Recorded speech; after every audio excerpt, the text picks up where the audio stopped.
Still to come on the Newsmakers, can Syria's history be saved from war? And in Picture This, why a litter of puppies is good news for endangered animals around the world. Daesh's destruction of Palmyra has made headlines around the world as they tore down and destroyed sections of the ancient city and sold off antiquities for profit. World leaders accused them of cultural genocide. But what was the purpose behind this destruction? And are Daesh cynically using the antiquities of Palmyra simply to gain headlines? The Newsmakers' Jerome Evans has this report.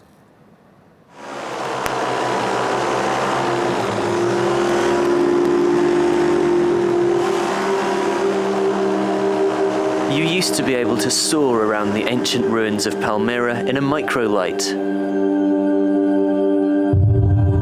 The site is home to some of the most well-preserved ruins of antiquity, including the Temple of Bel, built in the 1st century.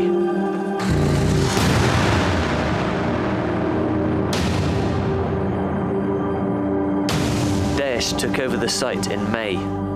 It became a venue for mass executions. And then they started to blow up the ancient temples. This is yet another act of senseless destruction of cultural heritage.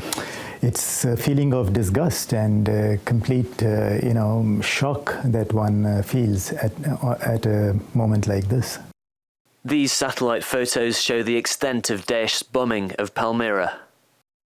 In the group's interpretation of Islam, any non-Islamic statue or shrine amounts to an object of worship other than God and must be destroyed. But the ruins at Palmyra would not qualify for destruction under this ideology, raising the prospect that the group destroyed them purely to inflict psychological pain. By responding to these ISIS atrocities every time they occur, we're playing into the hands of their propaganda. They're only doing these things in order to get public attention.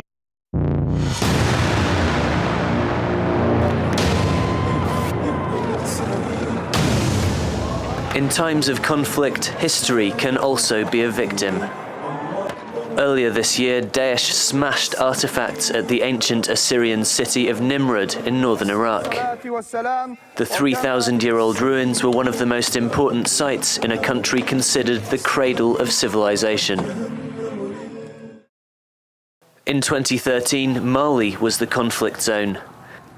Tuareg rebels fleeing French troops torched libraries full of manuscripts dating back to the 13th century.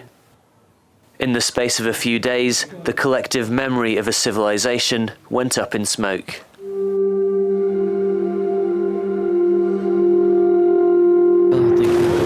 Occupying and destroying ancient monuments isn't just a strategy to provoke outrage. There are more expedient motives behind Daesh's destruction. Chipping off parts of statues and otherwise selling stolen antiquities in markets around the world is a good way to earn hard cash. The United Nations believes this is being done on an industrial scale, adding tens of millions of dollars to Daesh's war chest. In a war that's killed 250,000 people and driven millions from their homes, many commentators see preserving history as a low priority. But UNESCO says we can't wait until the killing stops to worry about the historical sites and artifacts, because by then, there might not be much left. Jerome Evans, TRT World, The Newsmakers.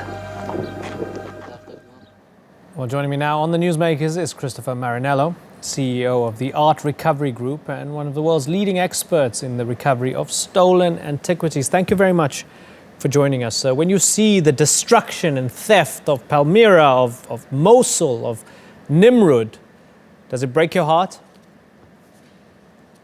It does. I mean, what we're seeing is our cultural heritage being destroyed before our very eyes. There's a new generation of monuments men, as they call them, with that reference to those who tried to recover what the Nazis had looted. There are many on the ground fighting this battle to ensure that Daesh doesn't continue with this extraordinarily disgusting trade. Are they getting the help that they need in the fight? Well, it's very difficult when you're talking about being on the ground in Syria right now because there's a civil war going on. But the people that are involved truly are modern monuments men in that they are trying to reach groups all around the world, bring awareness to the problem and some type of regulation and to stem the flow of illicit antiquities. Every one of these transactions has the seller, usually Daesh or ISIS, but it's also got a buyer, right? Who are the main buyers when it comes to these antiquities? That's right. Most antiquities are purchased by Western collectors. You're looking at Germany, Switzerland, United States, England, France, and in some parts of Italy as well. And it's always been that way. So it's the very same buyers that we've seen traditionally over the decades. Just how rich have Daesh become as a result of these sales? What sort of figures are we talking about here? The money that they're getting to fund their activities largely comes from oil and ransoms for human kidnapping. And then you have these reports of mass-scale looting and taxing the illicit trade of antiquities. Now, we have had significant reports that this is being undertaken, but it's very hard to put a monetary figure on this type of a trade. Anybody that would give you an accurate figure would just be guessing. Now, compared to some of the gems that the world possesses in its museums and elsewhere in places like Egypt, places in Europe, just once again remind us of how valuable these artifacts are in Syria and Iraq and what the world has so far lost.